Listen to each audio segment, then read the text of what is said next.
Bien, ¿sí? Bueno, vamos a comenzar con el teórico, el primer teórico de esta semana. Nosotros hasta acá, y yo un poco eso le fui subiendo en el aula virtual, estuvimos trabajando con fundamentalmente procesos que nos ayudan a entender cómo hacemos la digestión y absorción de nutrientes. Ustedes saben que la digestión y absorción de nutrientes es fundamental porque esos nutrientes son los que después nosotros vamos a catabolizar y de esa manera vamos a obtener energía en nuestro organismo a partir del catabolismo de esas sustancias. Un poco estuvimos trabajando con algunos conceptos generales. La última clase estuvimos trabajando con el hecho de que para mantener un peso corporal de manera estable a lo largo del tiempo, una de las cosas que teníamos que hacer era tratar de equiparar la cantidad de calorías ingresadas con la cantidad de calorías gastadas.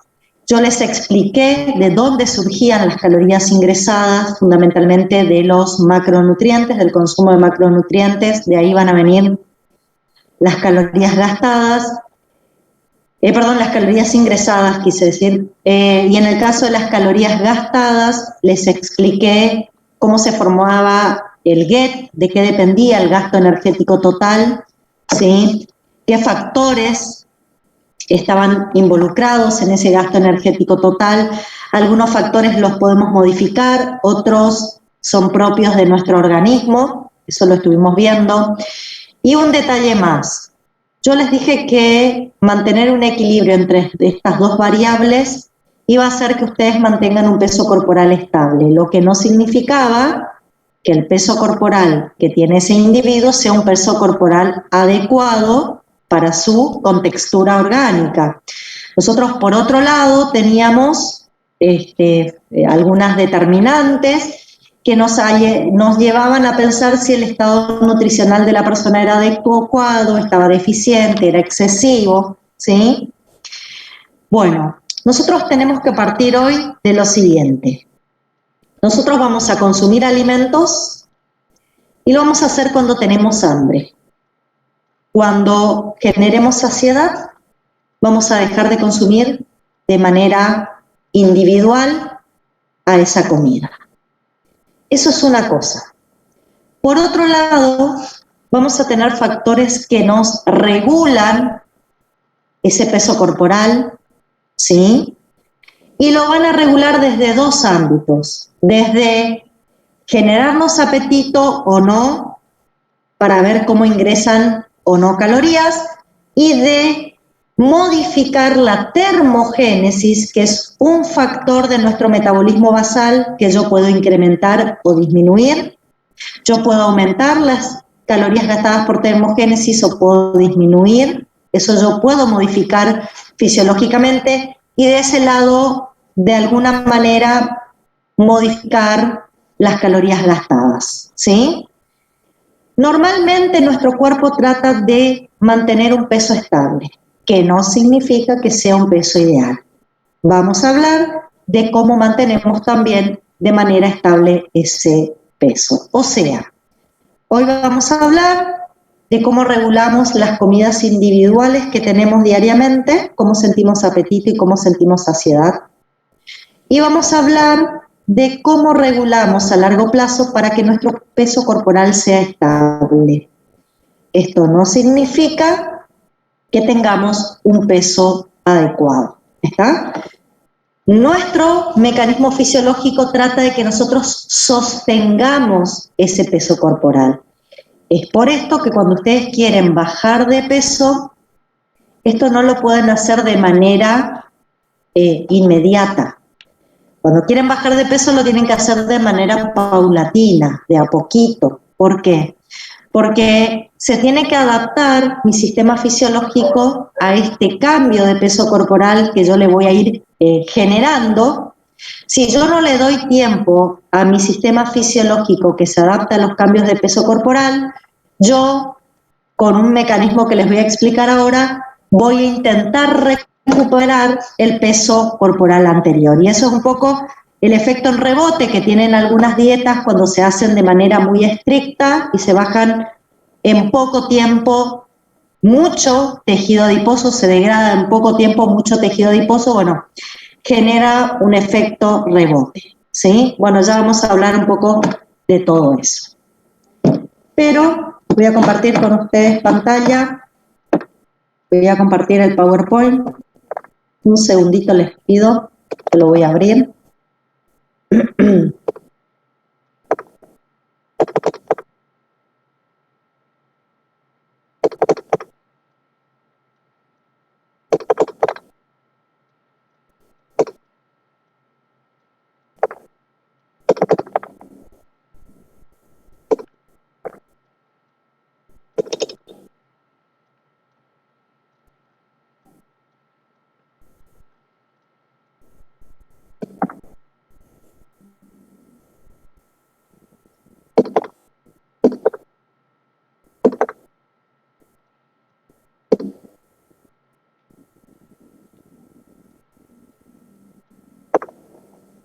Ya estoy, chicos, un segundito, está medio lento.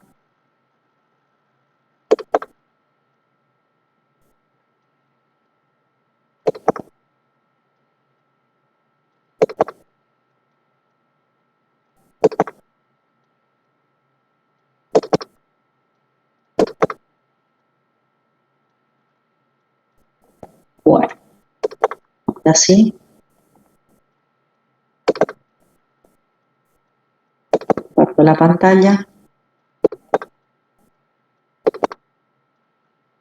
Bien, como pueden observar ahí, vamos a empezar con lo que es la regulación del peso corporal y la ingesta de alimentos como dos procesos diferentes y que se desarrollan en momentos diferentes a lo largo de mi vida. La regulación de la ingesta de alimentos es diaria. Yo todos los días regulo cuando tengo hambre y cuando tengo saciedad. Es un mecanismo diario. Pero la regulación del peso corporal es algo que ocurre a largo plazo y hay diferentes tipos de factores que van a estar involucrados en ese proceso. ¿Sí? Bien, volviendo un poquito a lo que trabajamos la clase anterior. A ver, esperen que voy a amplificar. Ahora sí. ¿Se ve bien el Power? ¿Lo ven bien?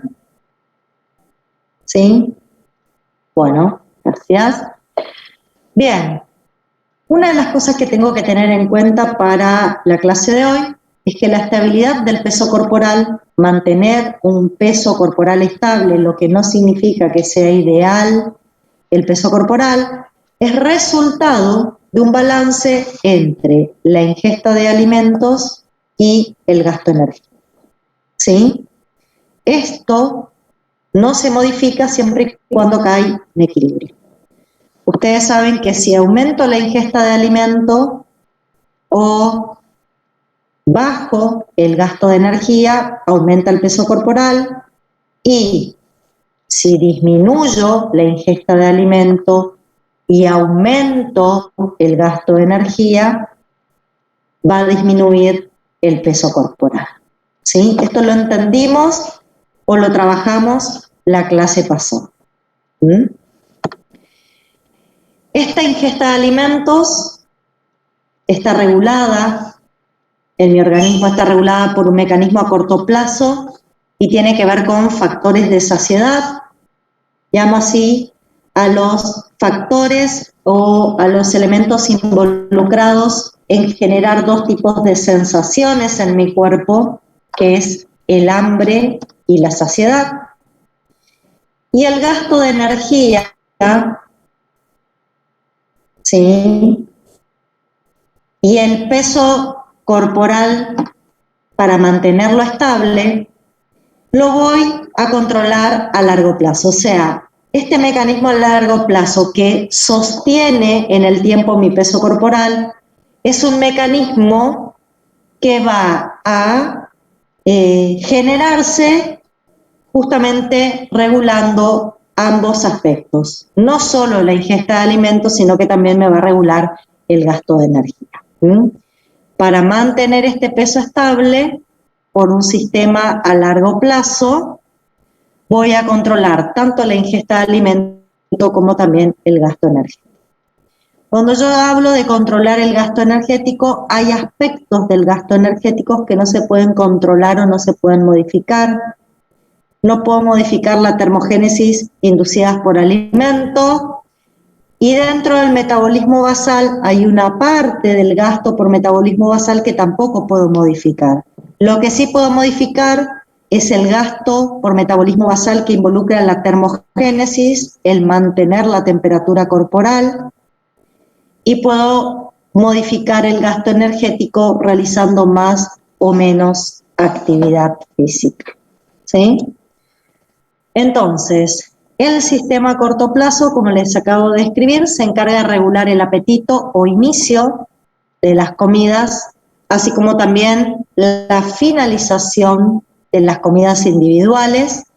Este mecanismo, que ahora lo vamos a explicar cómo funciona, puede afectar el tamaño de las comidas. Esto puede afectar el volumen de comida que yo ingiera en cada situación.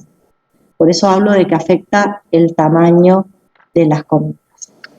Y las señales a largo plazo, que vamos a ver hacia el final de la clase de hoy, se encargan de un balance energético por periodos prolongados y tratan de regular o mantener mi peso corporal.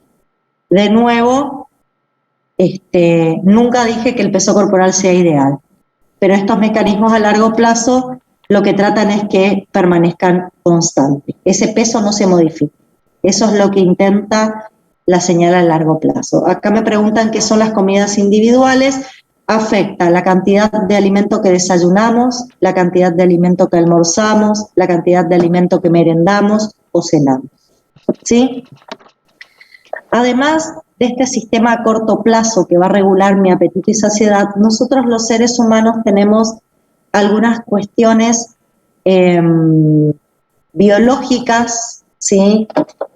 Algunas cuestiones que por ahí ustedes la van a encontrar, por ejemplo, como factores psicosociales, ¿sí? Donde en general lo que hacemos es tener un reloj externo, un reloj externo que nos marca una rutina diaria. Eso hace que normalmente cuando nos levantamos, no sé si nos ponemos a pensar si vamos a consumir alimentos porque tenemos hambre, sino que nos levantamos y sabemos que tenemos que desayunar. Esto tiene que ver por este aspecto psicosocial y cultural que incluye un reloj biológico propio, ¿sí? Llegado el mediodía, normalmente almorzamos porque sabemos que es parte de nuestra rutina. A veces no es una cuestión de hambre lo que nos moviliza a sentarnos a comer, digo a veces porque a veces sí lo es, pero está este factor psicosocial y cultural que maneja este reloj biológico y que hace que nosotros en determinados horarios nos sentemos a comer. Bueno, acá me pregunta Araceli si una persona bulímica que consume laxantes en grandes cantidades no estaría de ese modo modificando su metabolismo basal. De este modo no. La persona que consume laxantes va a alterar la cantidad de calorías que ingresa, porque al consumir laxantes se van a absorber menos nutrientes y entonces tenés menos calorías ingresadas, ¿sí? El metabolismo basal yo lo puedo regular fisiológicamente. Ya vamos a ver después si esa persona bulímica baja de peso, fisiológicamente va a regular su metabolismo basal produciendo un menos gasto de energía para la termogénesis, ¿sí? ¿Por qué? Porque el cuerpo de la persona va a tratar de recuperar el peso corporal anterior. Y uno de los mecanismos para recuperar el peso corporal es disminuir el gasto de energía afectando la termogénesis. O sea, esa persona bulímica va a perder peso porque no va a absorber nutrientes y ahí inmediatamente estos mecanismos fisiológicos de recuperar el peso corporal van a afectar la termogénesis para que la persona pueda volver al peso que tenía originariamente. ¿Está? Bueno, ahora después lo vas a entender quizás un poquito mejor, Araceli, a medida que te vaya explicando cómo funcionan los mecanismos. Con respecto a estos mecanismos, vamos a partir del hecho de que la regulación del hambre y de la saciedad se va a realizar fundamentalmente a nivel hipotalámico. En el hipotálamo vamos a tener dos centros, el hipotálamo lateral, que es el centro del hambre, ¿sí? Siempre que se estimule ese núcleo, ese hipotálamo lateral, vamos a incrementar la sensación de hambre, y tenemos el núcleo ventromedial, donde está el centro de la saciedad. Siempre que estimulemos este centro, vamos a producir la saciedad, ¿sí? Estos fueron descubiertos en animales, porque justamente lo que se hacía era anular estos centros y ver cómo respondía el animal. Cuando nosotros inhibimos o deplexionamos el centro ventromedial, el animal tiene un hambre excesivo, ¿sí? Pierde la sensación de saciedad. Y cuando se daña el hipotálamo lateral, el animal no tiene hambre, no tiene tendencia a desear comer, ¿sí? Así se descubrieron estos centros. Ahora bien, acá hay algo importante. En mi organismo se van a generar señales anorexígenas.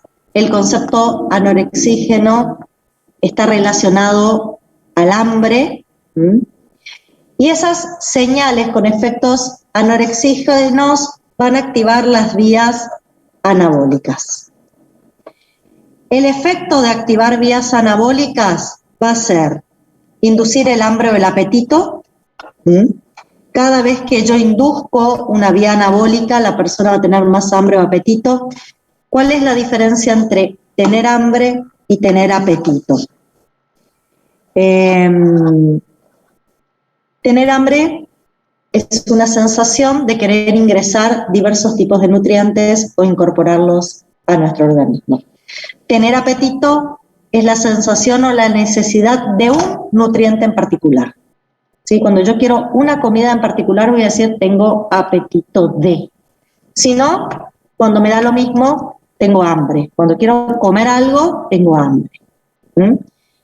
A los fines prácticos, usar el concepto de hambre o apetito es lo mismo, ¿sí? Bueno, y también tenemos, todas las vías anabólicas que van a favorecer la sensación o van a inducir el hambre, también inducen una inhibición o una disminución en el gasto energético. Hacen que el individuo gaste menos energía. Es una de las consecuencias que se puede visualizar. Después tenemos señales,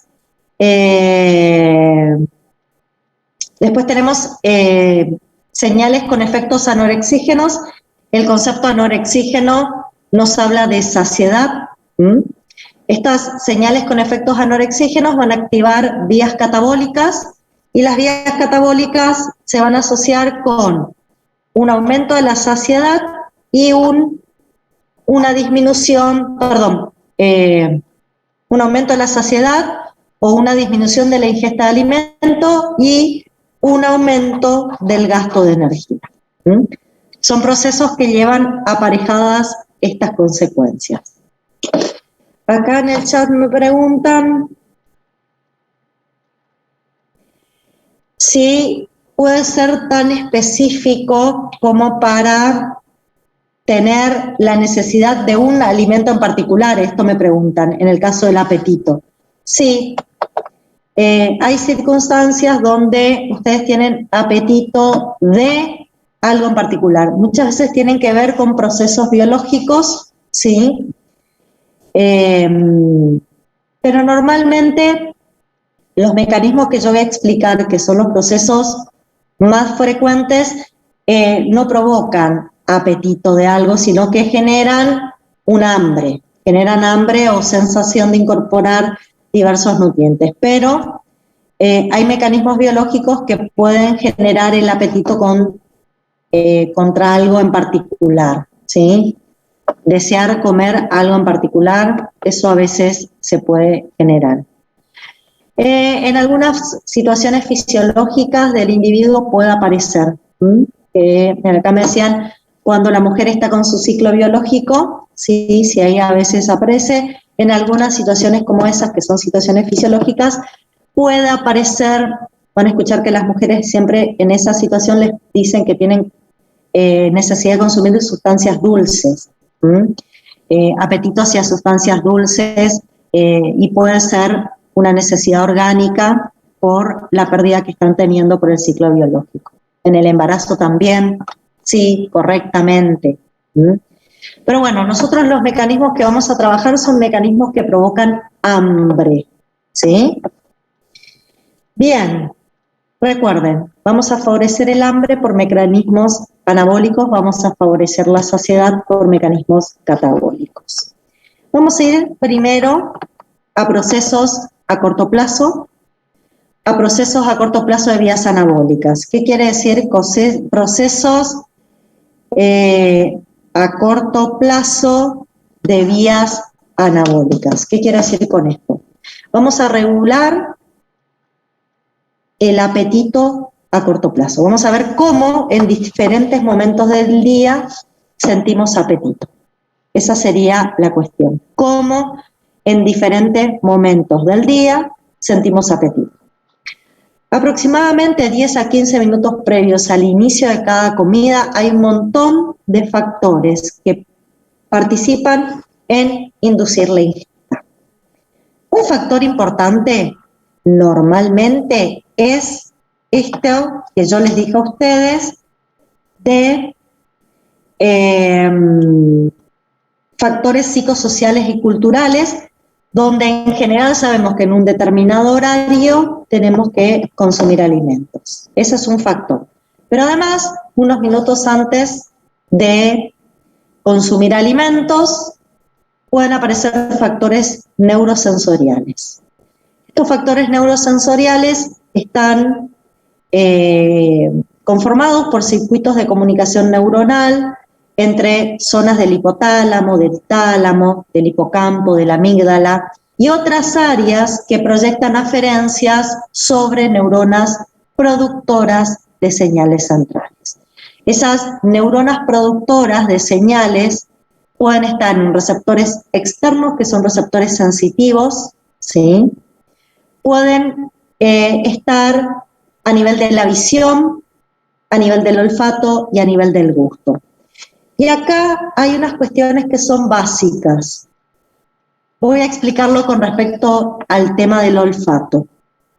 El olfato es fundamental para que yo sienta hambre o no.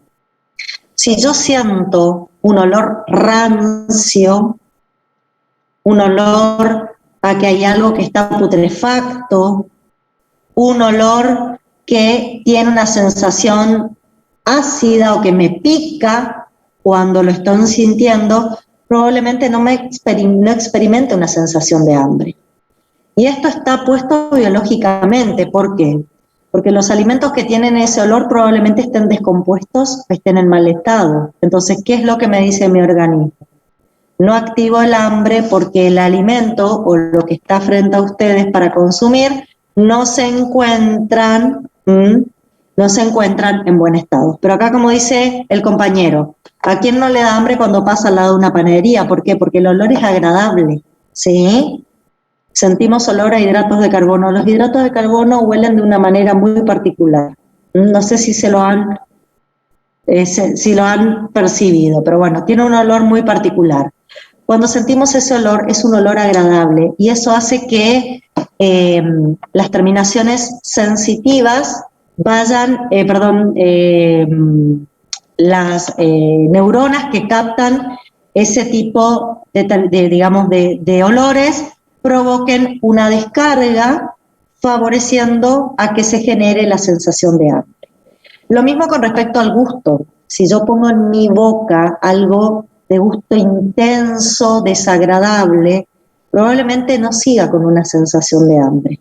Porque ¿qué es lo que me está diciendo biológicamente esto? Que lo que acabo de poner en mi boca no está en un buen estado, no está, o está contaminado, o está... Hay comidas que saben amargas, bueno, porque tienen algunos condimentos de más, pero generalmente ese tipo de comidas no me generan hambre a largo, digamos, durante ese momento, no me van a generar hambre.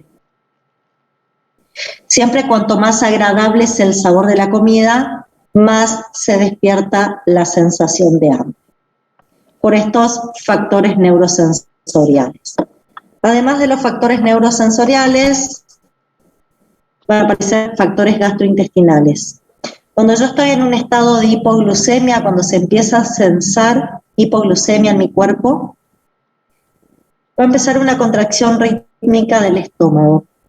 ¿Quién no ha escuchado a su estómago empezar a emitir sonidos raros porque se empieza a contraer de una manera rara? Esas son contracciones especiales que tiene el estómago y fundamentalmente se activa cuando estoy en hipoglucemia. Eso estimula directamente a nivel del sistema nervioso central el apetito. Después hay factores metabólicos. Con respecto a factores metabólicos, ya hablo de dosar niveles de glucosa en sangre. ¿Quiénes dosan niveles de glucosa? Hay neuronas que son glucosensibles. ¿Dónde están? En el sistema nervioso.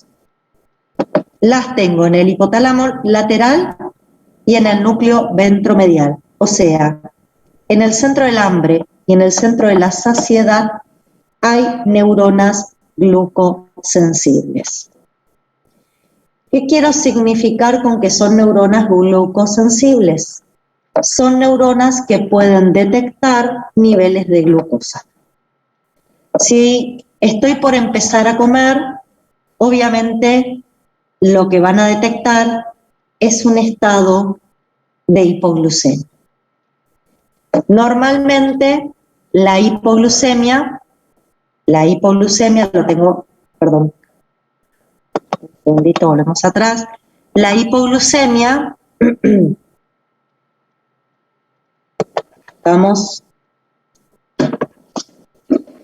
la hipoglucemia generalmente estimula las células o neuronas glucosensibles del hipotálamo lateral.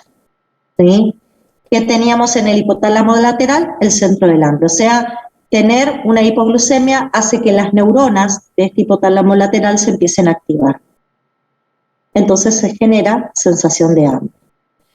¿Qué otra cosa observamos? Una disminución de la oxidación de glucosa en células glucosensibles. Las mismas neuronas glucosensibles que detectan hipoglucemia también van a oxidar menos glucosa porque hay menos glucosa disponible.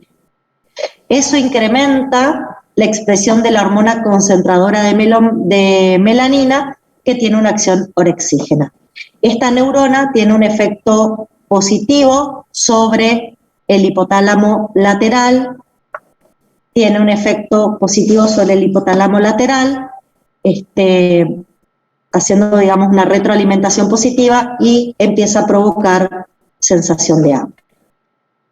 Como pueden ver, hay neuronas específicas que van a sensar estos niveles de glucosa en sangre y a partir de ahí se va a generar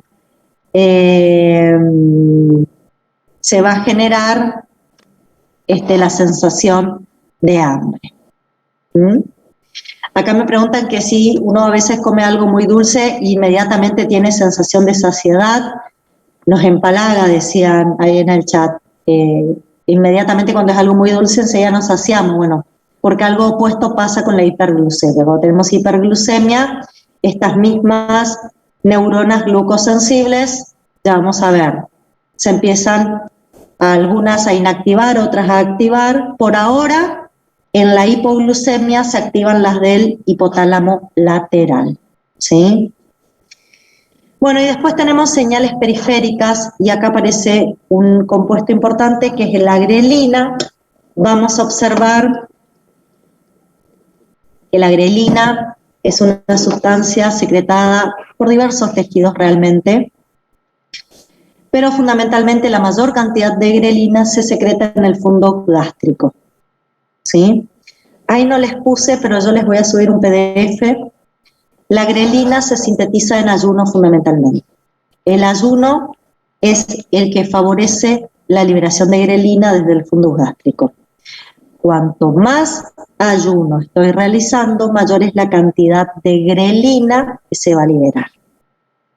La grelina no tiene solamente receptores en el sistema nervioso central. Como dice acá, hay receptores en el núcleo paraventricular. El núcleo paraventricular es otro núcleo, yo no lo nombré aún, es otro núcleo. Este núcleo va a integrar vías neuronales que regulan la homeostasis energética, o sea, cuando yo regulo el núcleo paraventricular, voy a estar regulando la termogénesis, produciendo más termogénesis o menos termogénesis. De esta manera, la grelina va a hacer que disminuya el gasto energético, ¿sí? Y sobre el núcleo arcuato tiene un efecto,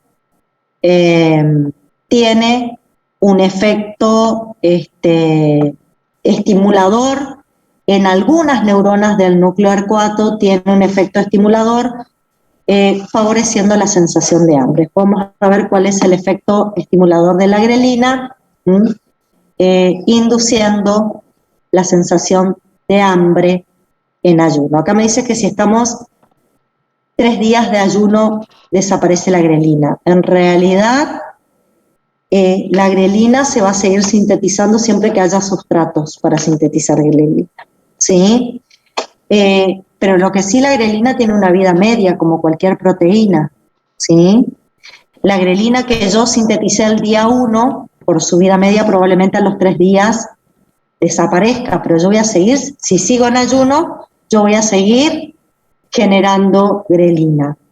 Normalmente cuando se hacen estas terapias para reducción de peso, como los bypass gástricos, a veces justamente se busca disminuir el tamaño del fundus gástrico para liberar menos grelina durante el ayuno en esos individuos. En esos casos sí puedo decir que van a haber menos niveles de grelina, porque justamente voy a afectar los sitios donde se forman las grelinas como intención de que se libere menos grelina para generar menos sensación de hambre. Pero fisiológicamente, cuanto más tiempo esté en ayuno, más grelina se libera, más hambre voy a tener.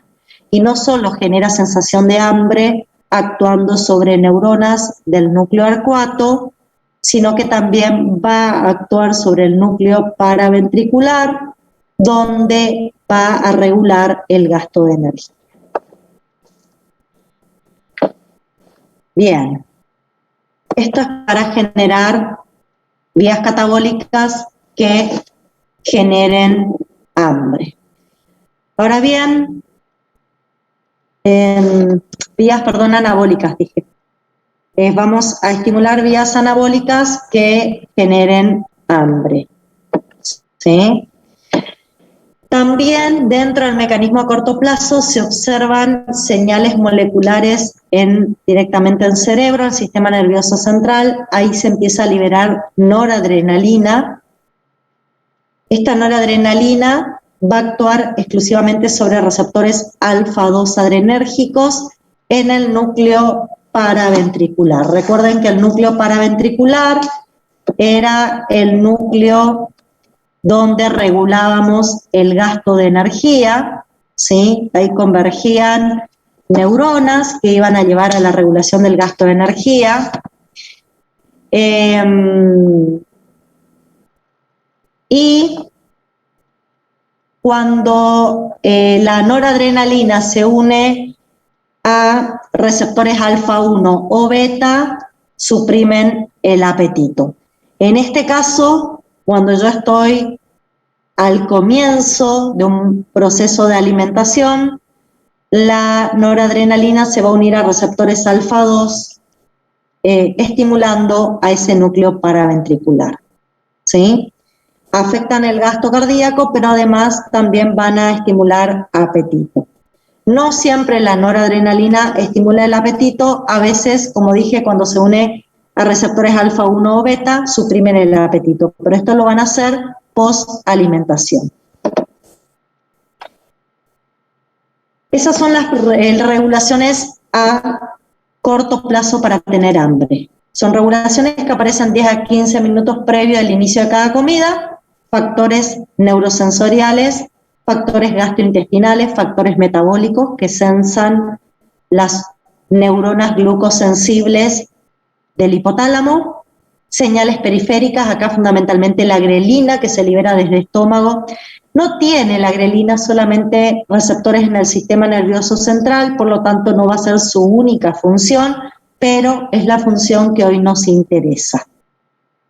Y la noradrenalina, actuando específicamente sobre receptores alfa 2, es donde estimula el apetito.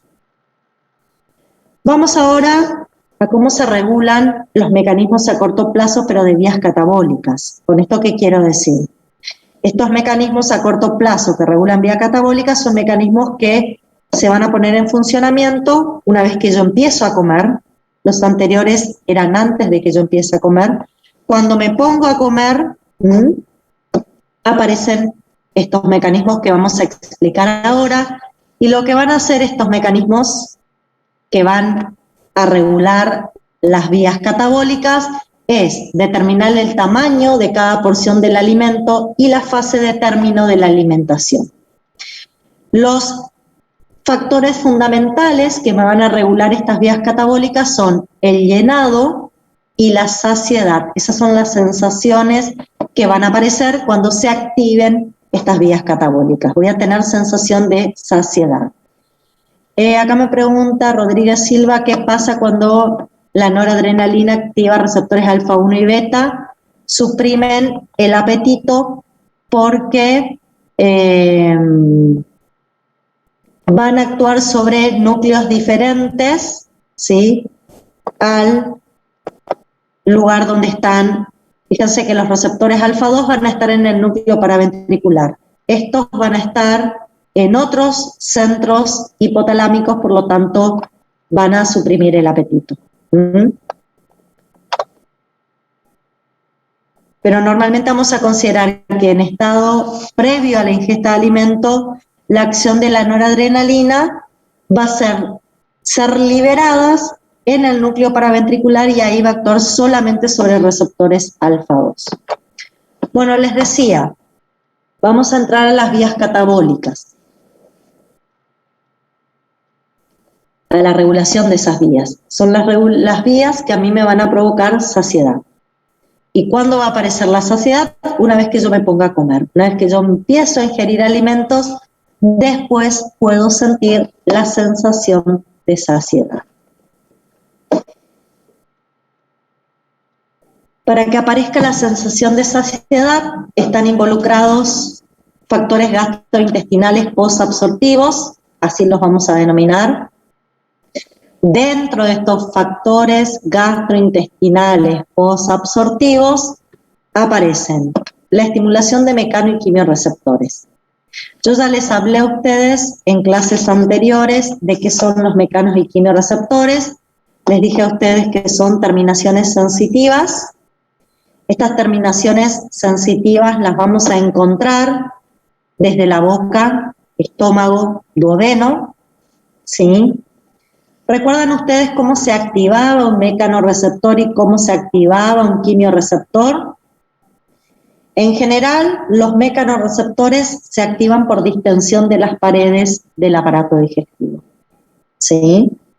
Y en el caso de los quimiorreceptores, se estimulan por la presencia de cierto tipo de sustancias químicas que van a llevar a su activación. Por ejemplo, nosotros en la nariz tenemos quimiorreceptores que ante el olor de la comida se activan, ¿sí? Después, por ejemplo, en estómago, sí, está bien lo que me estás planteando, Lucas, pero eso es por activación de quimiorreceptores, pero a la vez también estos quimiorreceptores van a enviar, como dice acá, al activarse, generan una señal que se conduce a través del nervio vago hacia el núcleo del tracto solitario y que hace relevos en el núcleo ventromedial, o sea que cuando activo los quimiorreceptores olfativos, ya voy a estar regulando el centro de la saciedad, ¿sí? Recuerden que, por ejemplo, en estómago y en duodeno, los quimiorreceptores se activaban por la presencia de ácido, por la presencia de lípidos parcialmente digeridos, cuando teníamos ácidos grasos libres y monoacilglicéridos, por la presencia de péptidos pequeños, por la digestión de proteínas, ¿tá? Entonces, siempre que se activan quimiomecanorreceptores, estos, además de producir la acción que ya explicamos cuando hablamos de cómo favorecían las secreciones de las glándulas, además de favorecer esas secreciones de las glándulas, también a través del nervio vago y de relevos, que va a ser este nervio en el núcleo ventromedial del hipotálamo, van a activar a ese centro de la saciedad y de esa manera nosotros podemos empezar a expresar sensación de saciedad. Cuando hablamos de nutrientes, las proteínas son los nutrientes que tienen mayor efecto de saciedad, ¿sí? Las proteínas son las que van a tener mayor efecto de saciedad. ¿Por qué? Porque van a incorporar una sustancia que es el triptófano, es un aminoácido. Y el triptófano me sirve para fabricar serotonina. La serotonina es un neurotransmisor que actúa sobre centros nerviosos favoreciendo la saciedad. Y también los aminoácidos, el aumento de la carga de aminoácidos por acción directa puede actuar sobre receptores del sistema nervioso y también así generar saciedad. Por lo tanto, si ustedes quieren limitar el contenido de una determinada comida, lo pueden limitar incorporando proteínas, ¿sí? También la hiperglucemia va a afectar la sensación de saciedad. La hiperglucemia va a aumentar la descarga de las neuronas glucosensibles del núcleo ventromedial y reduce la descarga de las neuronas glucosensibles del hipotálamo lateral. Por lo tanto, sobreestimulo el centro de la saciedad e inactivo el centro del hambre. La hiperglucemia posterior a la absorción de hidratos de carbono, cuando ya empieza a absorber hidratos de carbono y a estos aparecen en sangre, los centros se empiezan a afectar. Además, los hidratos de carbono estimulan la liberación de insulina y vamos a ver dentro de un ratito que la insulina tiene un efecto a largo plazo regulando también la alimentación. Además de estos factores gastrointestinales posabsortivos, tenemos algunas señales moleculares periféricas, algunas hormonas que se van a liberar desde el aparato gastrointestinal y van a tener receptores en el sistema nervioso, favoreciendo esta sensación de saciedad. No nombré todas, nombréme las más importantes. Por ejemplo, aparece la colecistoquinina. La colecistoquinina se libera a partir de las células I, son células neurosecretoras de la mucosa duodenal y del yeyuno, fundamentalmente cuando tenemos grasas e hidratos de carbono parcialmente digeridos a nivel del estómago o a nivel del duodeno. Cuando se libera la colecistoquinina, además de regular la secreción pancreática y la secreción biliar, que ya lo estudiamos, esta colecistoquinina puede llegar hasta el sistema nervioso, puede llegar hasta el cerebro y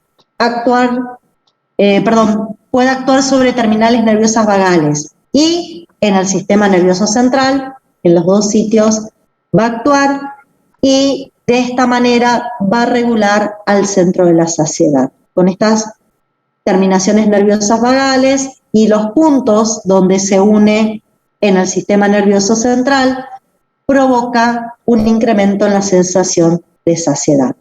Además, favorece la colecistoquinina el vaciado gástrico, hace que el estómago descargue todo su contenido en duodeno al favorecer el vaciado gástrico, aumenta la distensión del duodeno y con esto podemos decir que se activan mecanorreceptores y de esa manera, al activar mecanorreceptores, se va otra vez, por este mecanismo que les dije acá, se va a estimular la sensación de saciedad. Aparece un péptido, el péptido similar glucagón, GLP. Es un péptido que se llama así porque su estructura química es muy parecida a la del glucagón, simplemente por digamos, estructuralmente son casi iguales, pero hay una diferencia fundamental en el hecho de que estas sustancias se secretan por células L del ilion y no por el páncreas.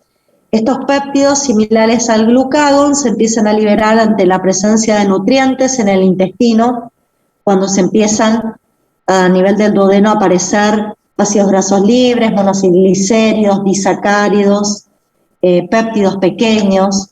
Todo esto va a favorecer la liberación de péptidos similares al glucagón, y este péptido tiene un receptor específico en el núcleo paraventricular, ¿sí? En el núcleo paraventricular, y de esta manera estaría regulando el gasto de energía, ¿sí?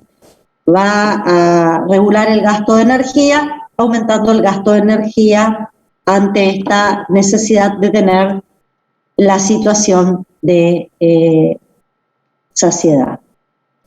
Acá me hicieron una pregunta en el chat, esperen un segundo que la voy a leer. Acá me preguntan si en la obesidad hay un sistema que desregula este sistema que controla la saciedad. Te cuento, Rodríguez Silva, que en la obesidad vos tenés que perder el control a largo plazo, ¿sí? En la obesidad el control a largo plazo está íntimamente involucrado. Hay distintos factores que nos llevan a la obesidad. La obesidad es una enfermedad multifactorial. No te puedo decir solamente que la obesidad la lográs por un desbalance fisiológico de hormonas. En general es una de las causas menos frecuentes. La obesidad suele ser se puede aparecer por causas culturales, por causas genéticas, por causas psicológicas, ¿sí? Hay un montón de factores, ustedes ahora van a ver en seminario, justamente van a hablar de obesidad y van a ver que es una patología multifactorial. ¿Puede desregularse el control hormonal que tenemos? Sí, pero recordad que este control hormonal lo que te causa es saciedad. Vos me podés decir, bueno, en la falla de la acción de la colecistoquinina podríamos tener menos sensación de saciedad. Sí, por ahí, digamos, la falla de la unión de la colecistoquinina a sus receptores puede afectar la sensación de saciedad. Acá me dicen que en el seminario hablaron sobre que la cirugía bariátrica, además de sacar parte del estómago, también puede sacar parte del duodeno y puede afectar la liberación de colecistoquinina. Generalmente no se afecta la parte del duodeno donde se libera la colecistoquinina, y de última la colecistoquinina se te va a liberar desde el yeyuno, ¿sí? Lo que intentás hacer cuando haces la cirugía bariátrica es tener menos sitio de absorción de nutrientes, para que la persona no absorba tantas calorías al absorber macronutrientes. Esa es la acción. Esto es un poco contestando a lo que me estaban preguntando. Bueno, volviendo al inicio, si yo quiero tener sensación de saciedad, tengo factores gastrointestinales posabsortivos, tengo algunas señales moleculares periféricas que se empiezan a secretar cuando estoy haciendo el proceso digestivo, y con esto más o menos nosotros regulamos la sensación de saciedad, ¿sí? Con estos factores más o menos nosotros logramos tener sensación de saciedad, ¿sí?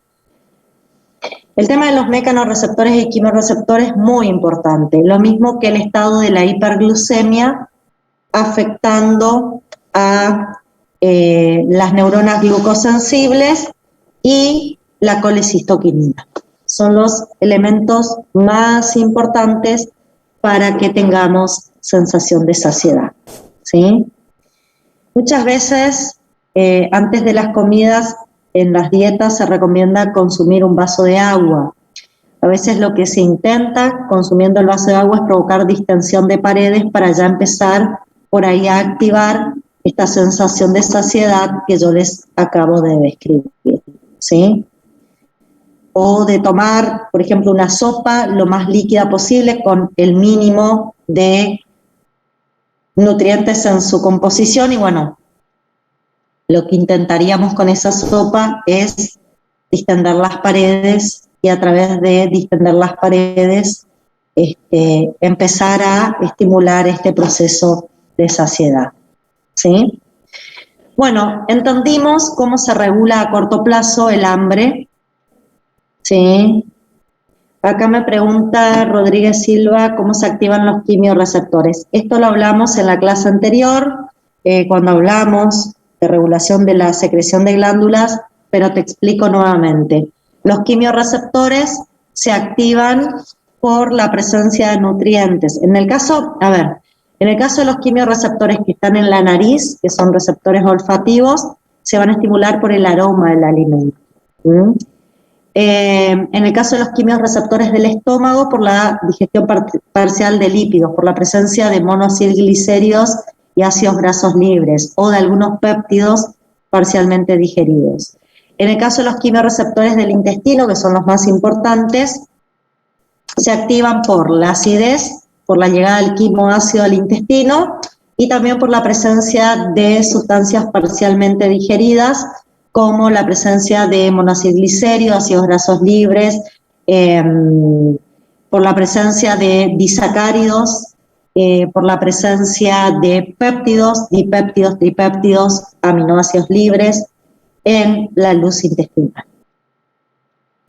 Bueno, regulamos a corto plazo el apetito y la saciedad. Fontes Demian me pregunta si el tabaco genera sensación de saciedad por el efecto sobre la distensibilidad de las paredes. En realidad no entiendo tu pregunta porque el tabaco generalmente se consume a través del cigarrillo y vos no te comes el cigarrillo, lo fumás. Así que habría que ver si los productos que ingresan en ese caso no se podrían unir a ciertos, ahí no te podría explicar si se unen a ciertos receptores que favorecen la saciedad, porque realmente desconozco, ¿sí? Pero recordá que vos no te estás, cuando hablo de distensión de las paredes, en el caso del humo, vos me decís por la distensión de las paredes en la boca, que a veces es lo que se me puede ocurrir, porque distensión del estómago no vas a tener en gran cantidad por el humo. No sé, no me imagino que genere semejante volumen como para provocar distensión.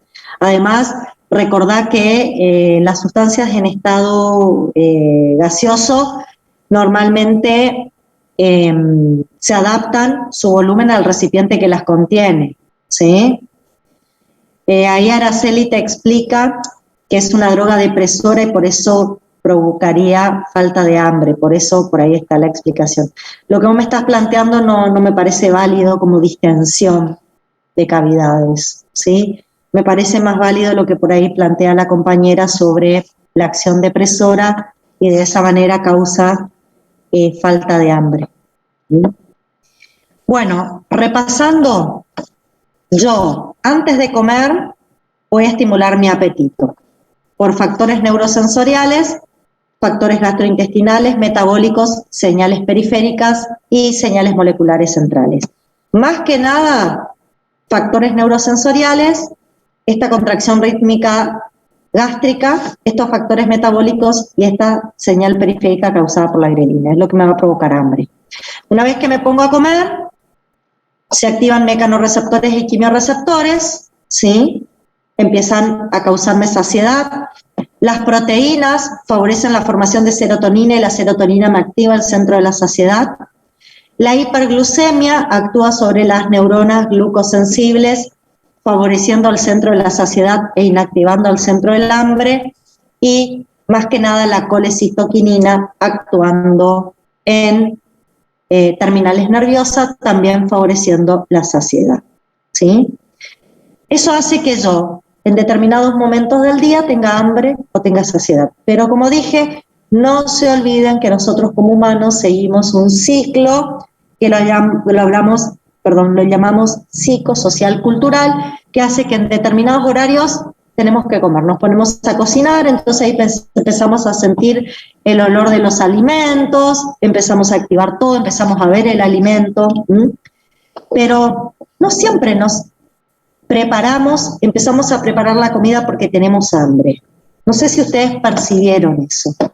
A ver, hay veces que sí, porque estamos mucho tiempo sin comer y por ahí justamente tenemos hipoglucemias que lo van a favorecer o aumentan los niveles de grelina.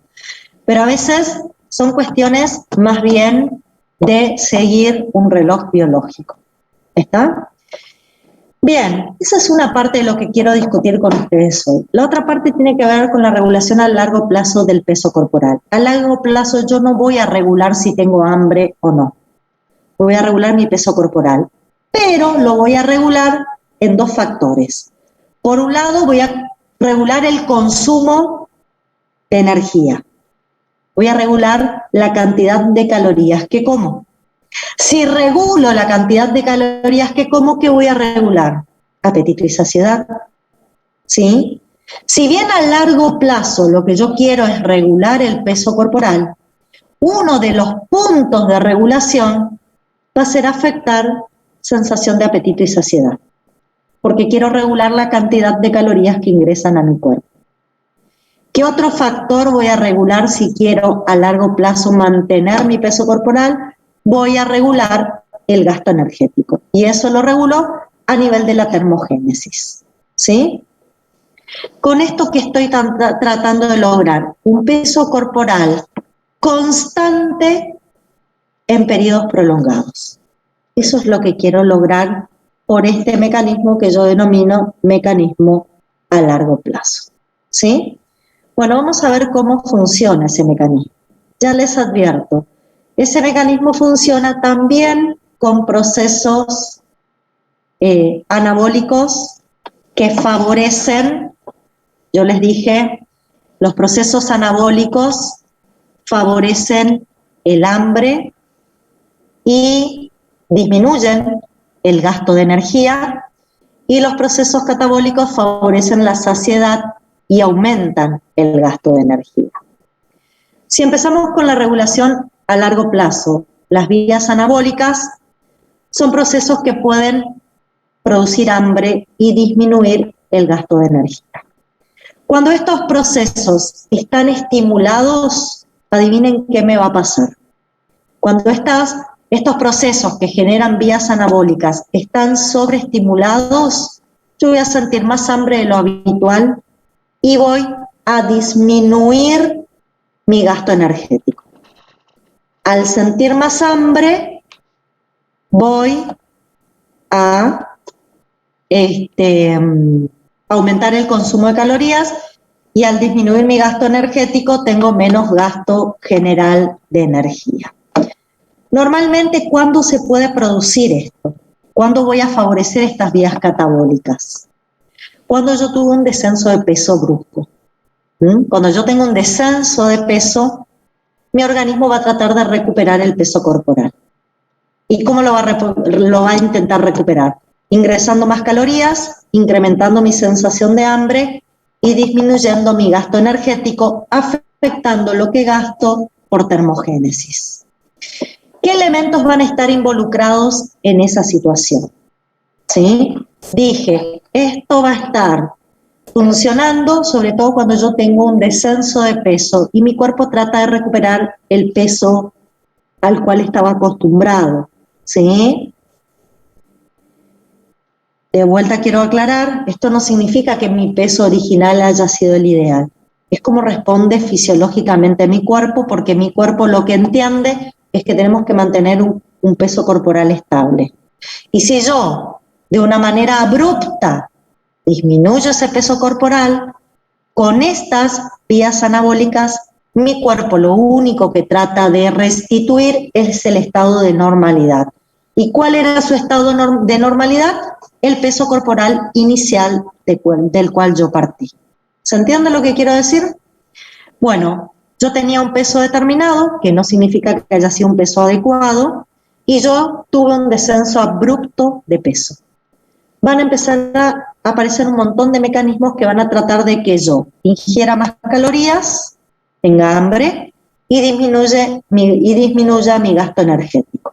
¿Cómo logramos eso? Aparece el neuropéptido I. El neuropéptido I es sintetizado por unas neuronas orexígenas. Estas neuronas orexígenas son neuronas que se caracterizan por estimular la sensación de hambre, esa es su función, por eso se llaman orexígenas. Estas neuronas se encuentran en el núcleo arqueado del hipotálamo, y ante la pérdida de peso, una restricción alimentaria importante o un ejercicio exagerado, aumenta los niveles de liberación de neuropéptido I. Sin embargo, el neuropéptido I, su síntesis se inhibe por la leptina, fundamentalmente por aumento en los niveles de leptina. Ya vamos a ver de dónde sale la leptina. Pero quiero que entiendan que el neuropéptido I fundamentalmente lo voy a empezar a secretar desde estas neuronas orexígenas en el núcleo arqueado del hipotálamo, fundamentalmente cuando bajo de peso, ¿sí? Y por ende, voy a agregar algo más, tengo bajos niveles de leptina. Si los niveles de leptinas aumentan, esto se inhibe. Ya voy a hablar sobre esa situación. Estas neuronas orexígenas, además de sintetizar el neuropéptido I, también sintetizan otra proteína que se llama proteína Gouty, o proteína relacionada con Agouti, es el nombre que se le suele dar. Ustedes me van a decir qué significa este nombre tan extraño, ¿no? Se llama así en base a la persona que lo descubrió, a esa proteína. Es una proteína que también es un neuropéptido, que también se sintetiza en el núcleo arqueado del hipotálamo, también por las neuronas orexígenas, y también se sintetiza en situación de ayuno, ¿sí? Cuando yo bajo de peso, cuando tengo una inanición prolongada, cuando tengo un ayuno prolongado, los dos neuropéptidos salen y se liberan de las mismas neuronas. El neuropéptido I, por su parte, envía proyecciones al núcleo paraventricular, donde va a regular la homeostasis energética, disminuyendo la termogénesis. Este neuropéptido I va a hacer que yo gaste menos energía. Proteína Gouty se va a unir antagonizando dos receptores, que son los receptores MCR3 y MCR4, que son los receptores de la hormona melanocito estimulante. Estos receptores, y yo ahora después les voy a hacer un esquemita, son receptores que integran la vía central de las melanocortinas y son receptores involucrados en producir saciedad, en producir anorexia, falta de hambre. Cuando se antagonizan por la proteína Gouty, perdemos este mecanismo que de alguna manera evitaría que sintamos hambre, ¿sí? Estaría bloqueando el mecanismo anorexígeno de la vía central de las melanocortinas. Y vuelve a aparecer la grelina, que se libera, yo dije, en periodos de ayuno prolongados, va a haber más cantidad de grelina, y esta grelina dijimos que tenía receptores en el núcleo paraventricular, donde va a regular la homeostasis energética, y en el núcleo arcuato va a favorecer la grelina, la expresión del neuropéptido I, y de la proteína relacionada con agouti. O sea, en presencia de altos niveles de leptina, estos dos péptidos se van a liberar. Uno va a regular la termogénesis, haciendo que gastemos menos energía, y el otro va a inactivar la vía central anorexígena de las melanocortinas, suprimiendo sensaciones de saciedad, ¿sí? Vamos a suprimir sensaciones de saciedad con este mecanismo. Indudablemente, ¿qué es lo que va a empezar a pasar en la persona ante esta situación? Va a aumentar su sensación de hambre y va a tener menos gasto de energía. ¿Y con esto qué va a hacer? Va a incorporar calorías que no se van a gastar, se van a depositar, y de esa manera va a recuperar su peso inicial, ¿sí? Va a aumentar de peso y va a recuperar su peso inicial con estos mecanismos. Bueno, como vías catabólicas, si Aguirre querés preguntar algo, podés activar micrófono. Ahí está. Y si la persona se resiste voluntariamente a la sensación del apetito y para aumentar lo que es el gasto de energía que se vio disminuido y a voluntad hace ejercicio, el cuerpo no puede empezar a generar una resistencia a esos neurotransmisores. Obviamente te vas a poner, yo te estoy contando lo fisiológico, de ahí a que vos hagas, ¿sí? Desde el punto de vista de lo que vos podés hacer de manera voluntaria, y obviamente estás resistiendo a lo fisiológico. Yo te cuento, y es lo que dije desde que comencé a hablar de la regulación a largo plazo, es nuestro organismo fisiológicamente trata de conservar un peso corporal estable. Eso es algo fisiológico. Eso no significa que yo tenga un peso ideal. Quizás yo me doy cuenta que no tengo un peso ideal, tengo que bajar de peso. El tema es bajar de peso de manera paulatina, y ahora te voy a explicar por qué. Porque el cuerpo se tiene que ir acostumbrando a los nuevos niveles hormonales. Si yo lo hago de manera brusca, ¿sí? Si hago una pérdida muy intensa, van a activarse estos mecanismos y ahí va a aparecer una sensación intensa de hambre y un gasto energético disminuido. Ahora, ustedes aguantan la sensación de hambre y hacen actividad física para aumentar el gasto energético y van a poder ir sosteniendo ese descenso de peso. Lo único que yo estoy explicando es cómo el organismo fisiológicamente trata de recuperar un peso estable, que es el peso que conoce como el peso de ese cuerpo, sea o no sea un peso adecuado. ¿Sí? Es lo que trato de explicar, ¿sí? Bueno, como procesos catabólicos aparece, ¿sí? Como procesos catabólicos aparece una hormona, hoy en día es una de las más estudiadas, es una hormona liberada por el tejido adiposo, y ahí ya les estoy diciendo algo nuevo. Ya vamos a empezar a dejar de ver a partir de esta clase al tejido adiposo como un simple órgano de almacenamiento de lípidos, y lo vamos a empezar a ver como un tejido desde donde se van a sintetizar hormonas. Una de las hormonas que se va a sintetizar desde el tejido adiposo es la leptina, y la cantidad de leptina que se secrete va a ser directamente proporcional a la cantidad de adipocitos presentes que hay.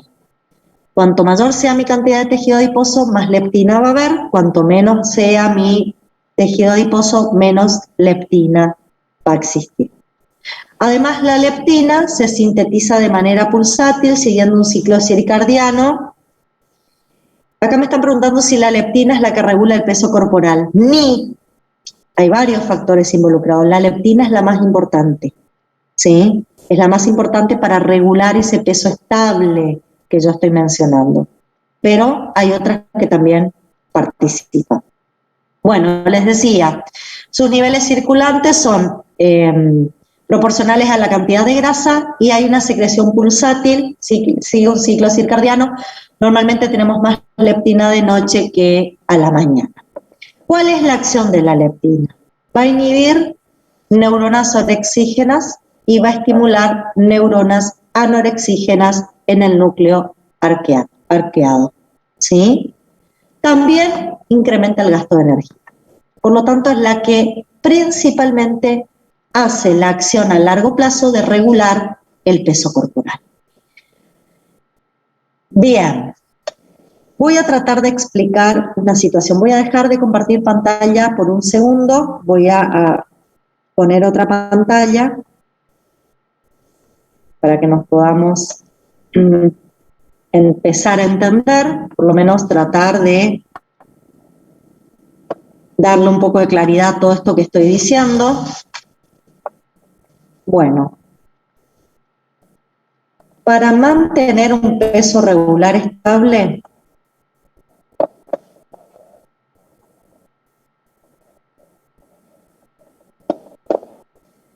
aparece la leptina. ¿Sí? La leptina en el núcleo arqueado va a inactivar a las neuronas orexígenas y va a estimular a las neuronas anorexígenas. De esa manera va a mantener el peso corporal, chicos. Ahora, ¿qué pasa? Lo voy a poner en rojo. Si yo tengo un descenso en el peso corporal.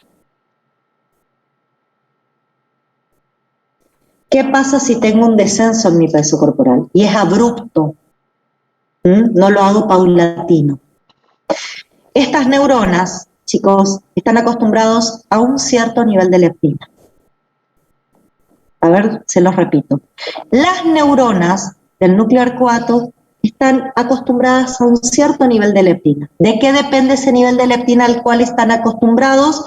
Que inhibe las neuronas orexígenas y activa a las anorexígenas.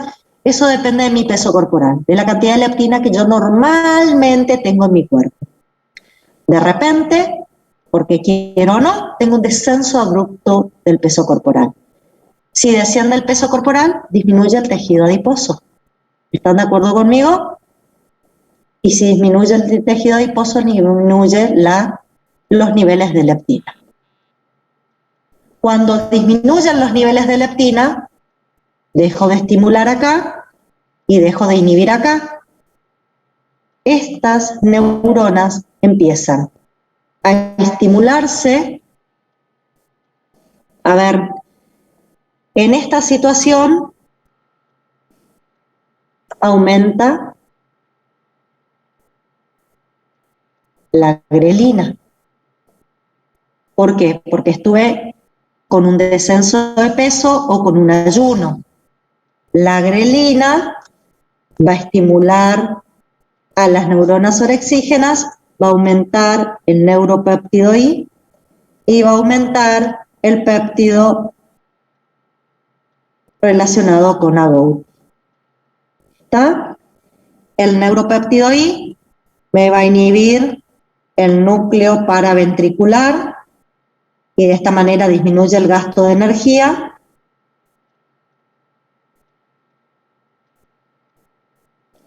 Y la proteína relacionada con agouti va a actuar sobre unos receptores MCR3 y MCR4, que es la vía central de las melanocortinas.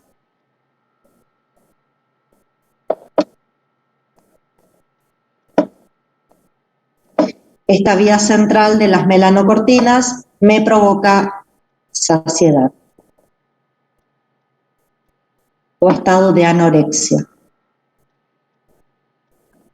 ¿Está? Entonces, cuando yo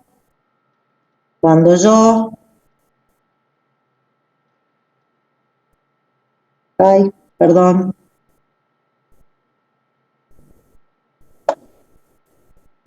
esperen un segundo que se me fue la función. Ahí la están viendo a la pantalla de vuelta, chicos, me pueden decir porque acá me surgió un error recién. ¿La están viendo? Bien. Yo cuando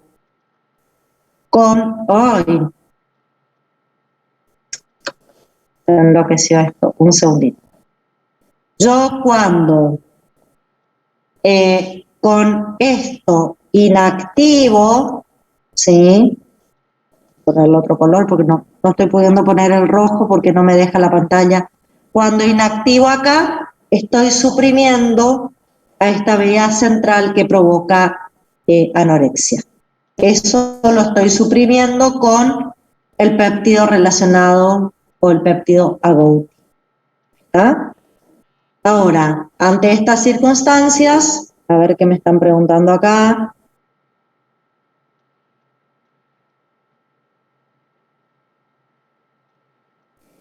Acá me dicen si en un ayuno prolongado el cuerpo no haría gluconeo, si ahí se establecen los niveles de glucemia no se generaría sensación de saciedad. En general, en ayunos prolongados vas a tener hipoglucemias, a pesar de que hagas gluconeo, ¿sí? Vas a tener glucosas bajas en algunos momentos. Y bueno, ahí me están preguntando las funciones de las neuronas orexígenas y anorexígenas.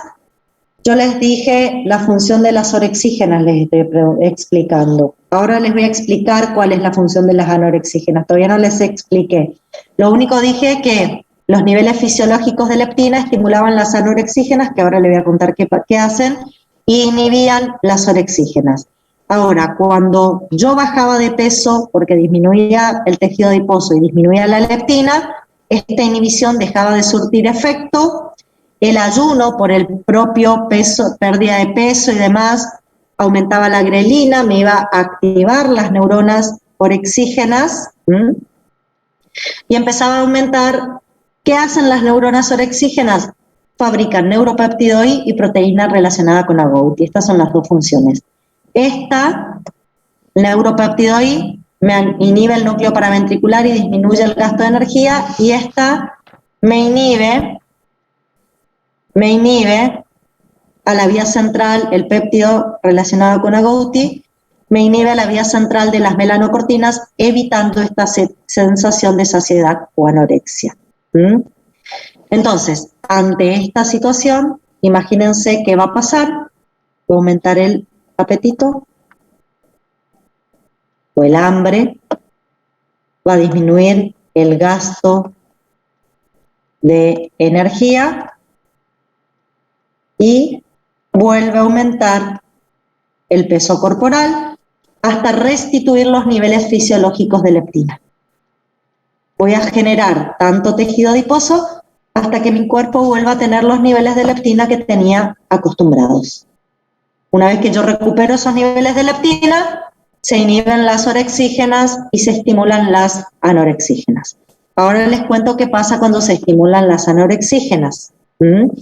Con niveles elevados de leptina o niveles fisiológicos de leptina, sobre todo el mayor estímulo lo vamos a tener con niveles elevados de leptina cuando aumenta el peso corporal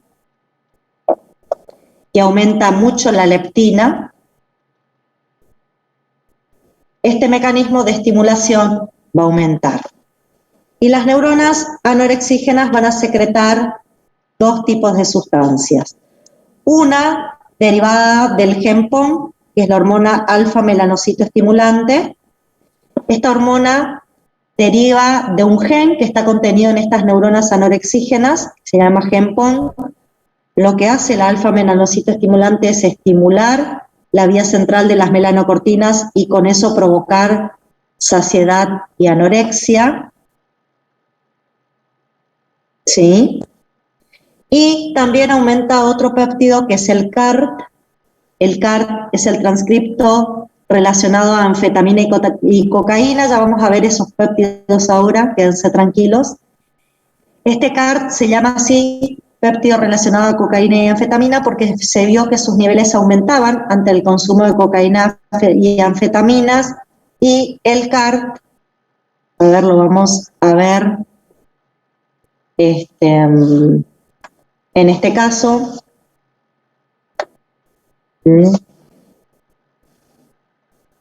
el CART va a hacer una acción inhibitoria en la respuesta orexígena inducida por el neuropéptido I. O sea que, un segundito les pido porque me desapareció la imagen. Ahí ya respondo al chat. Este CART antagoniza funciones del neuropéptido I. Eso es lo que hace el CART. A ver, voy a responder el chat, que vi que me pusieron un montón de cosas. Aumento de apetito, dice gasto, aumento, disminución del gasto de energía, Ramos Nadalón. Eso dice, disminución del gasto de energía. Se respondieron entre ustedes, gracias. A ver, este mecanismo de regulación de la pérdida de peso también en cierta medida se modifican. Porque las personas que deciden perder peso, pero bruscamente y luego vuelven a retomar el sobrepeso, en la mayoría de los casos empeora. Sí, o sea, esto que ustedes ven acá, a la derecha de la imagen, es lo que se llama efecto de rebote postdieta. ¿Cuándo se activa sobre todo? Cuando la pérdida de peso, chicos, es de manera abrupta. Si ustedes van perdiendo peso de manera paulatina, el cuerpo se va adaptando a los nuevos niveles de leptina y no se dejan de inactivar las neuronas orexígenas. ¿Se entiende lo que quiero decir? Si yo hago el descenso de peso de manera paulatina, yo de a poquito desciendo los niveles de leptina en mi organismo. Y mi cerebro los empieza a tomar a esos nuevos niveles como normales. Entonces nunca desaparece este efecto inhibitorio que aparece acá. Sigue estando el efecto inhibitorio. Esto se pierde cuando el descenso de peso corporal, el descenso de tejido adiposo y los descensos de leptina son abruptos y ocurren de un momento a otro. Así, por este efecto rebote, yo termino recuperando el peso. Y como dice por ahí, que a veces el peso que se recupera termina siendo mayor al que tenía originariamente la persona. Es cierto, sí, puede pasar eso, porque aumenta mucho el apetito en estas circunstancias. Hay entre estos neuropéptidos, sobre todo el neuropéptido I, se lo suele relacionar con estimulación directa al centro del apetito. Hay bibliografía que les va a manifestar que el neuropéptido I directamente va a estimular el centro del apetito y bueno, eso provoca también mucho apetito. Bueno, y les decía, cuando aumentamos de peso y aumenta la leptina, esta estimulación es mucho mayor, por lo tanto aumenta mucho la hormona melanocito estimulante, aumenta mucho el CART, y la hormona melanocito estimulante va a activar la vía central de las melanocortinas, generando anorexia, y esto antagonizando el CART a las funciones del neuropéptido I. Ustedes me van a decir, ¿y por qué existe obesidad? Si existe esta forma de regular y tratar de volver al peso corporal. Porque muchas personas obesas, a ver, la leptina tiene que venir desde el tejido adiposo e ingresar al cerebro. Para eso necesitamos transportadores de leptina a nivel de la barrera hematoencefálica. Hay personas que tienen mutados o tienen dañados esos transportadores, por lo tanto la leptina está en sangre pero no ingresa al cerebro, y si no ingresa al cerebro esta regulación se pierde. ¿Sí? Después, hay personas que tienen dañada el receptor de leptina, por ejemplo en neuronas anorexígenas. Por lo tanto la leptina, en neuronas orexígenas. Por lo tanto la leptina no puede producir su efecto inhibitorio sobre las neuronas orexígenas. Después, hay personas que tienen mutados estos receptores. ¿Está? Entonces, a través de la hormona melanocitoestimulante no puedo provocar saciedad y el peso sigue elevando ante altos niveles de leptina. Yo tengo mucho sobrepeso, tengo mucha leptina, pero cuando tengo y llego acá y genero la hormona melanocitoestimulante que me tiene que regular la vía central de las melanocortinas que provoca saciedad, esto no existe. Entonces, tengo mucho peso, tengo mucha leptina, pero nunca logro esa sensación de saciedad. Así se fue encontrando que a pesar de este mecanismo fisiológico que se supone que me va a mantener mi peso corporal estable a largo plazo, hay algunas fallas que impiden que la leptina haga su respuesta biológica. A ver, acá me dicen cuál sería el tiempo ideal para que la pérdida de peso sea sin efecto rebote. Pregúntenle a un nutricionista cómo realizar una dieta y cuánto peso pueden perder por día. Ellos son los que manejan este mecanismo. Yo solamente explico lo fisiológico. Después trabajan con el nutricionista, que es el que le va a dar las indicaciones, ¿sí? Bueno, volviendo al PowerPoint, a ver, espérenme un cachito, quiero volver a compartir el PowerPoint. Entonces, para favorecer las vías catabólicas que producen saciedad, aparece la leptina. Cuando aumenta la leptina, inhibimos de sobremanera las neuronas orexígenas y estimulamos las anorexígenas. Después, a ver, esperen que no le maximicé esto, vamos a llegar hasta ahí. No solo la leptina, fíjense, la insulina también tiene un efecto central. Y los niveles circulantes de insulina también están relacionados con la cantidad de tejido adiposo. Ustedes me van a decir, pero la insulina se degrada solamente en posingesta. Perfecto. Pero según la cantidad de tejido adiposo va a haber más insulina o menos insulina circulante. El sistema nervioso, la insulina inhibe neuronas orexígenas y estimula la termogénesis al estimular el sistema nervioso central. O sea, inhibe el hambre por inhibir neuronas orexígenas y aumenta el gasto energético, ¿sí?, por estimular el sistema nervioso central. Eso va a hacer que tratemos de descender el peso corporal para recuperar el peso estable. Después hay un péptido interesante que se secreta desde el intestino, es el péptido II, se libera desde el tracto gastrointestinal de células enteroendocrinas y es proporcional a la cantidad de contenido calórico del alimento. Cuanto más calorías ingresan, más péptido I va a ser volcado a la sangre. Este péptido I inhibe la liberación del neuropéptido I y estimula las neuronas productoras del gen PONG.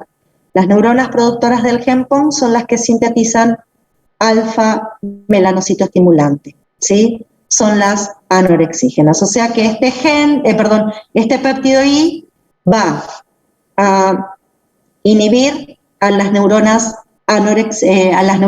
orexígenas y va a estimular a las anorexígenas. La hormona melanocitoestimulante, que se transcribe a partir del gen PONG en las neuronas anorexígenas del núcleo R4, se une a receptores MCR3 y 4, que son mediadores de la termogénesis por el sistema nervioso central y además producen un efecto anorexígeno central, que es lo que yo les dije hoy en la imagen. Es la hormona melanocito la que estimula estos receptores. Cuando estos receptores se estimulan, aumenta el gasto de energía y falta el apetito, hay saciedad. ¿Y quién inhibía estos dos receptores? Los receptores eran inhibidos por la proteína relacionada con agouti. Cuando tengo proteína relacionada con agouti, estos dos receptores, ¿sí?, van a estar inhibidos. Además, la hormona melanocitoestimulante aumenta frente a altos niveles de leptina y disminuye frente a la proteína relacionada con agouti.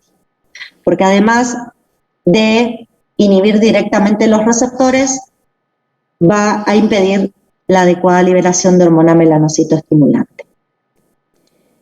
Después tenemos el CART, que es el que yo les dije que también salía de las neuronas anorexígenas del núcleo R4, también están en neuronas del núcleo paraventricular y dorsomedial, y su acción es inhibir la respuesta orexígena del neuropeptidoide.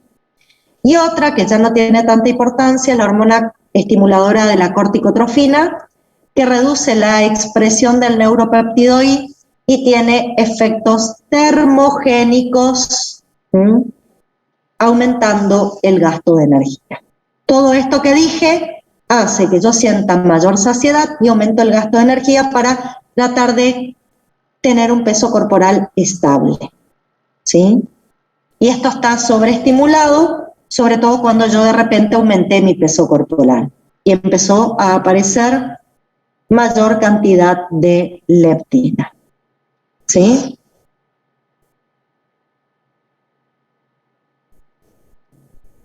Bien.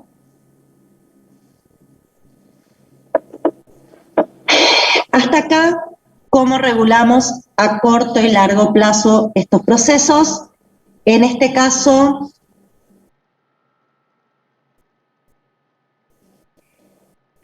acá me dice que en la obesidad sí puede ser que el tamaño del estómago aumente, teniendo más dimensiones y por ende mayor acción secretora de la grelina. Normalmente no se entiende de esa manera, porque lo que, digamos, no hay un crecimiento exclusivamente del fundus gástrico, que es donde se libera la grelina, ¿sí? No lo solemos entender así. Es más, sí, a largo plazo, cuando tenés más tejido adiposo, vas a tener más leptina, y ahí es donde regulás esta parte que está en azul del tejido corporal, ¿sí? Entonces, podríamos sintetizar diciendo que para mantener el peso corporal, el factor regulador es fundamentalmente la leptina. Ante factores fisiológicos de leptina, ¿sí?, mantenemos el peso corporal inactivando las neuronas orexígenas y estimulando las anorexígenas. Cuando bajamos de peso y disminuye la leptina, se dejan de inhibir las neuronas orexígenas y aparecen los neuropéptidos orexígenos. Y cuando aumentamos de peso hay más leptina y esto provoca una mayor cantidad de estímulos en las neuronas anorexígenas y una mayor cantidad de los péptidos anorexígenos que llevan a saciedad y a una disminución del gasto de energía. Esto va a llevar a saciedad y a disminución, o sea, saciedad y disminución del gasto de energía. ¿Sí? De vuelta les vuelvo a explicar, esto es para que cuando hay cambios bruscos en mi peso, mi cuerpo recupere el estado fisiológico que considera fisiológico porque era el que habitualmente tenía como peso corporal estable, ¿sí? Ahora, yo puedo hacer acciones voluntarias para que este mecanismo no regule y seguir bajando de peso, seguir aumentando de peso, o pueden haber factores patológicos que yo siga aumentando de peso a pesar de que siga aumentando la leptina, porque la leptina no puede ser funcional. Sí, hay. Yo le expliqué lo fisiológico. Después, en situaciones patológicas, obviamente esto que les acabo de explicar no se va a observar. ¿Está?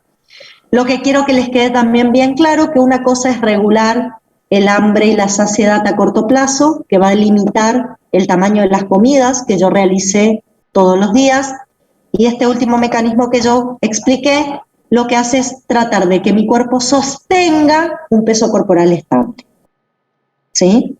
Es tratar de regular mi peso para que no haya descensos ni aumentos bruscos.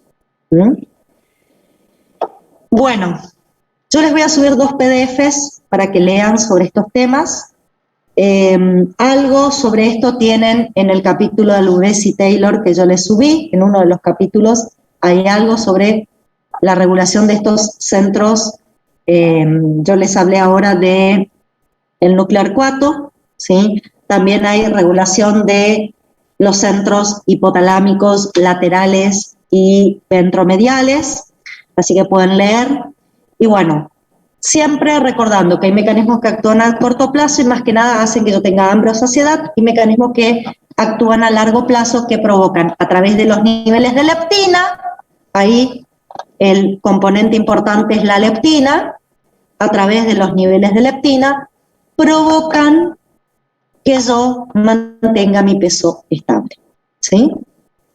Bueno, no sé si tienen alguna pregunta para hacer sobre lo que les dije. Les voy a subir el PowerPoint, les voy a subir los PDFs para que puedan leer, ya lo voy a hacer hoy, y apenas tenga la clase grabada se las voy a subir para que la puedan volver a repasar. ¿Está? ¿Preguntas? ¿Hay alguna? ¿No? A ver. ¿No? ¿De acá no? Bueno, chicos, gracias por estar ahí, como siempre. Un placer tenerlos del otro lado. La clase que viene voy a hablar de obesidad y voy a hablar del tejido adiposo como un órgano endocrino para ver qué empieza a liberar. Y voy a explicar cómo la obesidad produce insulinoresistencia y por qué aparece algo que es el síndrome metabólico, que está muy relacionado al cuadro de obesidad. ¿Sí? Eso es lo que les voy a hablar la clase que viene. Para eso también les voy a subir unos PDFs para que puedan leer. ¿Está? Bueno, chicos, gracias. Nos vemos la próxima. Hasta luego. Chau, chau.